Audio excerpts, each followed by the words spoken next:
काश्मीर येथील पेहलगाम येथे आपल्या भारतीय पर्यटकांवर झालेला अतिरेकी हल्ला आणि संपूर्ण भारतभर त्या अतिरेक्यांनी केलेल्या भ्याड हल्ल्याचा निषेध म्हणून संपूर्ण भारतभर आपण निषेधही केला आणि त्यामुळे पाकिस्तानी जे आपल्या पर्यटकांवर हल्ले केले अतिरेकींच्या माध्यमातून संपूर्ण भारत नसून तर संपूर्ण जग हादरून गेला।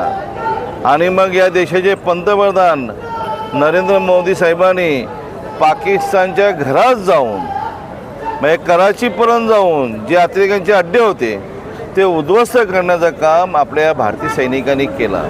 मी मनापासून नरेंद्र मोदी साहेबांचे आणि भारतीय सैनिकांचं मनापासून अभिनंदन करेन, आभार मानेन की अतिरेक्यांचा नायनाट केला आणि मग त्या अनुषंगाने सैनिकांचं मनोधैर्य वाढवण्यासाठी आपलं भारताचा तिरंगा कशा प्रकारे लगला पाहिजे या जगाला दाखवण्यासाठी या डोंबिवली येथील सर्व डोंबिवलीकर भारतीय जनता पार्टी असेल, शिवसेना असेल, सर्व पक्षाचे पदाधिकारी असेल, कार्यकर्ते असेल, संपूर्ण डोंबिवलीकर असतील, सैनिकांचं मनोधैर्य वाढवण्यासाठी डोंबिवली येथील भव्य अशी तिरंगा रॅली आज आपण काढण्यात आलेली आहे। सर्व या रॅलीसाठी सर्व डोंबिवलीकर सामील झालेले आहेत।